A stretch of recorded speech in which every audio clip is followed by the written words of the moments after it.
मित्रों नमस्कार। आज केंद्रीय वित्त मंत्री श्रीमती निर्मला सीतारमण जी ने देश के सभी राज्यों के वित्त मंत्रियों की एक बैठक बुलाई थी, जो सामान्यतया केंद्र के बजट से पूर्व परामर्श के लिए बुलाई जाती है। उसमें सभी प्रदेशों ने अपने अपने सुझाव दिए हैं। हमने भी कुछ सुझाव दिए हैं। पहला विषय तो हरियाणा के बारे में मैंने बताया कि हमारा जो वित्तीय प्रबंधन है उसको हमने बहुत अच्छी प्रकार से मेंटेन किया हुआ है। कोविड के बावजूद भी जो सीमा एफआरबीएम की 5% कर दी गई थी 2021 में, हमने 2.90 पर ही मेंटेन किया हुआ है। हमारे आर्थिक प्रबंधन की दृष्टि से हमने उसका एक प्रकार से सुधार लाने की दृष्टि से वी शेप, क्योंकि कोविड के बाद जो एक डाउन आर्थिक स्थिति हुई थी उसको वी शेप ऊपर उठाने के लिए उसके लिए भी अलग से हमने अपनी रणनीति बनाई है। तो भी जो केंद्र का बजट है उसके नाते से पहला एक सुझाव मैंने दिया कि जीएसटी जो कंजम्पशन बेस्ड है वो हमारे यहाँ चूंकि प्रोडक्शन भी अच्छी होती है, ज्यादा होती है, हमने एकदम प्रोडक्शन बेस्ड तो नहीं कहा, लेकिन हाइब्रिड एक मॉड्यूल बनाया जाए जिसमें कंजम्पशन भी और प्रोडक्शन भी, ये दोनों को ध्यान में रख करके किया जाए ताकि उसमें से प्रोडक्शन करने वाले प्रदेशों को भी इसमें ज्यादा लाभ हो सके और रोजगार वहां बढ़ाया जा सके। फिर एनसीआर प्लानिंग बोर्ड में जैसे नाबार्ड रूरल इंफ्रास्ट्रक्चर के लिए 2.75% इंटरेस्ट पर कर्ज देता है, इसी प्रकार से अर्बन जो इंफ्रास्ट्रक्चर है उसके डेवलपमेंट पर भी एनसीआर प्लानिंग बोर्ड 2.75% पर हमको ऋण उपलब्ध कराए ताकि हम एनसीआर में और तेज गति से इंफ्रास्ट्रक्चर को बढ़ा सकें।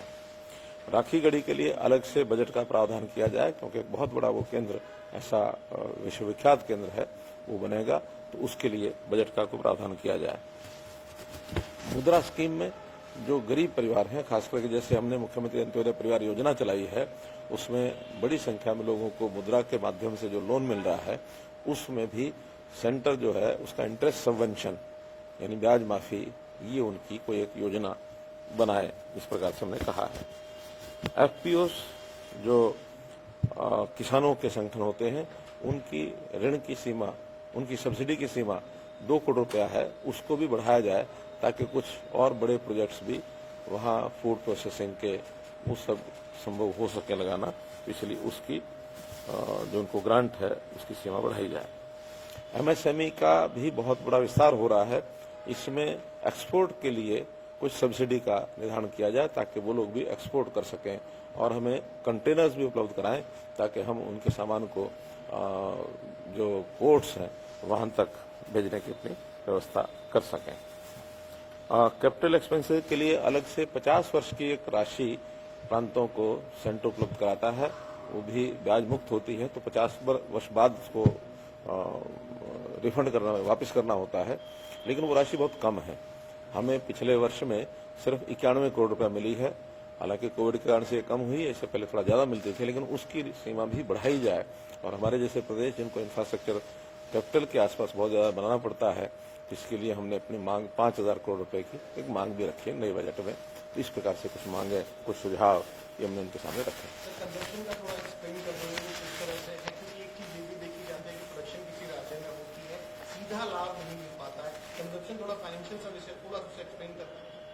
देखिए ना, अगर केवल कंजम्पशन बेस्ड होगी तो जो प्रोडक्शन होगी, प्रोडक्शन के बाद जहां जहां वैल्यू एडिशन होती जाएगी वहां से कलेक्शन होता जाएगा और अंत में जहां कंजम्पशन हुई है फाइनली उसका पूरा लाभ वहां जाकर के मिलता है।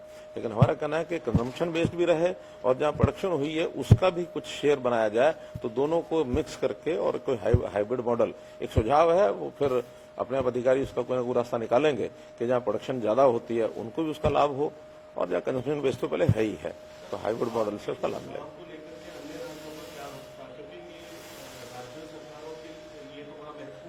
अलग अलग राज्यों की अलग अलग राय हो सकती है, जहां कंजम्पशन ज्यादा है वो कंजम्पशन बेस्ड करेंगे, जहां प्रोडक्शन ज्यादा है वो प्रोडक्शन बेस्ड करेंगे। इसलिए हमने बीच के रास्ता का सुझाव दिया है कि कोई एक हाइब्रिड मॉडल बनाया जाए ताकि दोनों को ही बहुत ज्यादा अंतर न पड़े।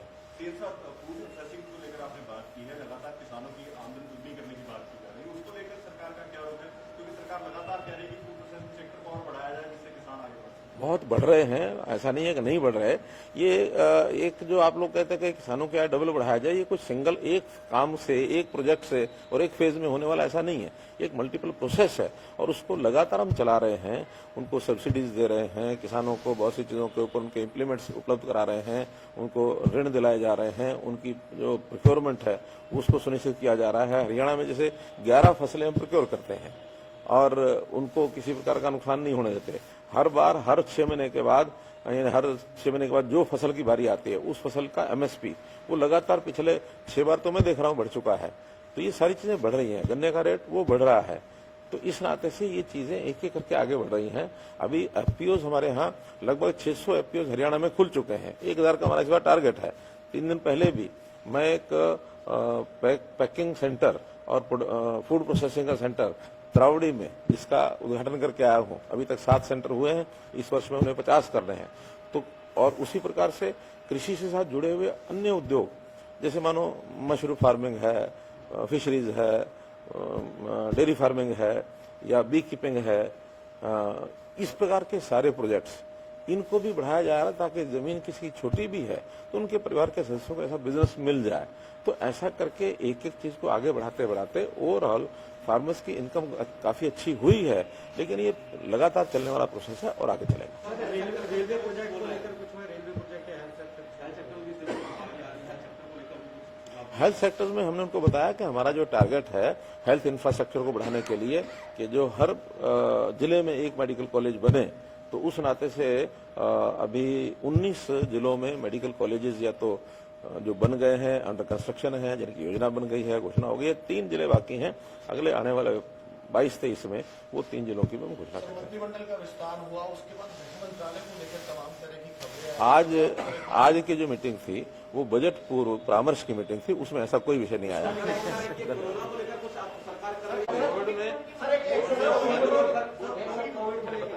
कोविड की सारी व्यवस्थाएं जैसे पहले बनाई थी उसमें और भी जिन चीजों की आवश्यकता है उनको हम भरपूर लागू कर रहे हैं। हर प्रकार की तैयारी हमारी है। ओमिक्रॉन का जो वेरिएंट आया है इसका भी जैसे विस्तार हो रहा है और जिस प्रकार से इसका आंकड़े आ रहे हैं उसको लेकर के पूरी तैयारी हमारी है। किसी प्रकार की कोई कठिनाई नहीं आएगी।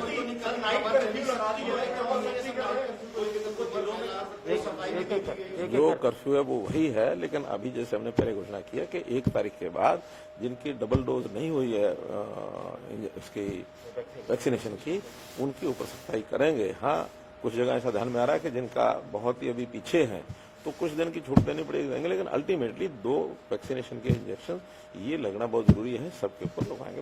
Thank you.